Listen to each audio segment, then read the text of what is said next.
that many times I'm sure that we've all taken time just to stop and reflect many times when we hear what's happening in the news or read the newspapers.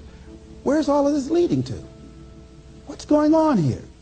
And so I think that now more than ever, we must begin to look at what are the things that we can do that would put us on some firm footing in life, that will enable us to do some things and use some powers that we have, that many of us go through life never ever discovering that we have those things going for us.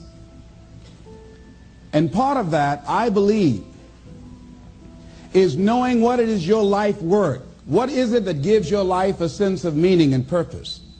Because once you find that, it puts you in your power place. See, if you know what your life work is, I encourage you to start working on it. If you can't do it all at one time, do just a little bit of it. And if you don't know what it is that you showed up to do, if you don't know why you're here, I encourage you to find out what your purpose is here. What is the meaning of your life? What will be different? Have you ever asked yourself that question? I've done that. I remember coming from a friend of mine's funeral, and I was reflecting on how much time I had left. And I went for a walk in a park thinking about this guy whose life was so promising. And I mean, he wasn't an old guy. He was quite young, in fact. And I thought about all of the things that he said he was going to do, and he never got a chance to do those things. And I started thinking about my own life and how much time I had left to do the things that I would like to do. And at that time, I wasn't sure what my life purpose was, what my life's work was. I wasn't sure about it at that time. And I thought about it quite a lot. I had some idea, but I wasn't convinced. That I don't think I felt worthy. I didn't believe that it could be me to do this kind of work that I'm doing right now. And I say to you that if you begin to take a conscious effort to find out what it is that you're supposed to do, I say that it can literally save your life. I said that it can literally save your life. 85% of the American public, according to recent studies, are going to jobs that they hate, working on jobs that do not challenge them.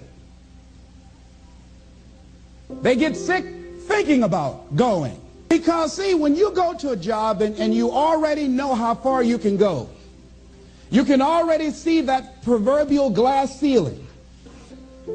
See, when you're going someplace and you already know how much you're going to make, you already know how far you can go, you're in a dead-end position.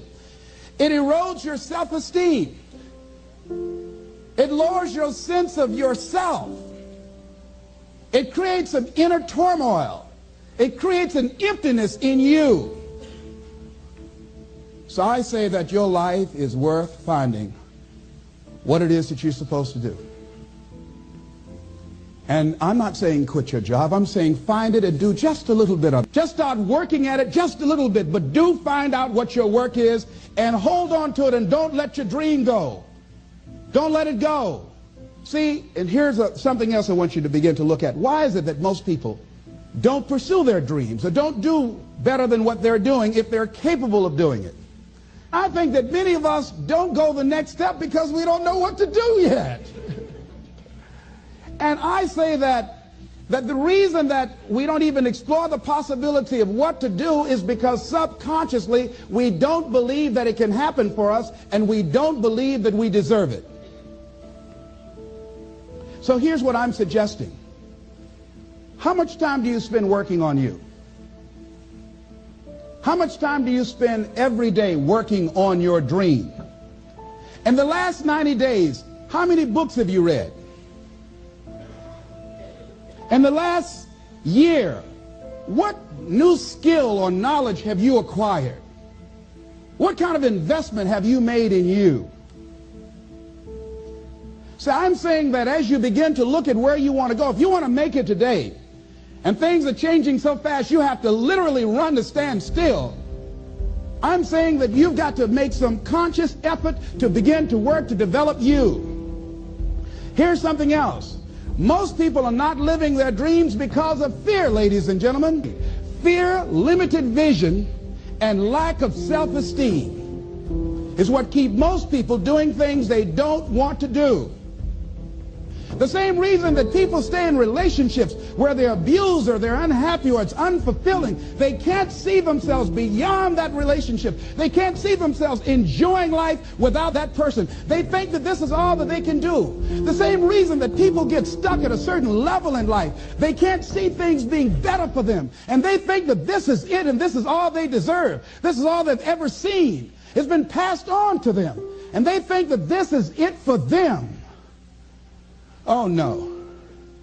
I was looking what Dr. Blanton, Smiley Blanton, who is a colleague of Dr. Norman Vincent Peale, what he said about fear. He said, fear is the most subtle and destructive of all human diseases. Ladies and gentlemen, fear kills dreams. Fear kills hope. Fear put people in the hospital. Fear can age you. Fear, ladies and gentlemen, can hold you back from doing something that you know within yourself that you're capable of doing, but it will paralyze you. And it seems like you're in a hypnotic spell. And I ask you a question, what is the benefit? What's the benefit of allowing fear to hold you back? What's the benefit of giving up on yourself?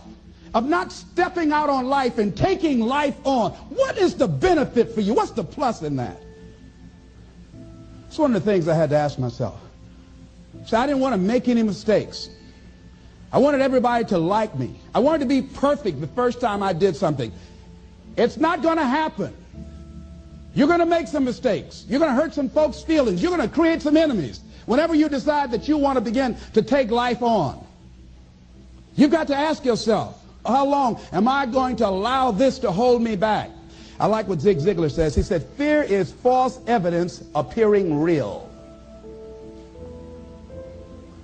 That is an illusion that we create in our mind. It is a state of mind that can be changed. So let's look at how we can begin to take some steps to restructure that fear, to begin to expand our visions of ourselves, to begin to increase our self-esteem. Webster said that self-esteem means confidence and satisfaction in oneself. Look at your life right now. Whatever you've done up to this point in time, your life is working.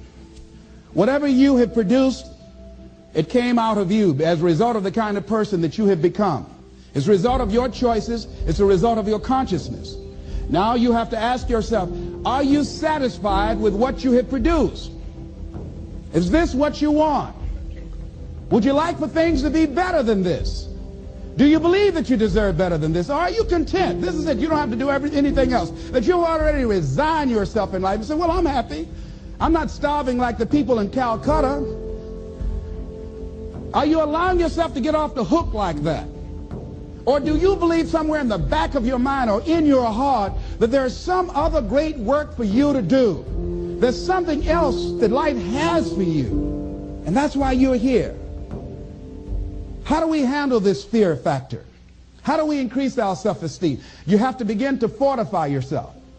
How do we do that?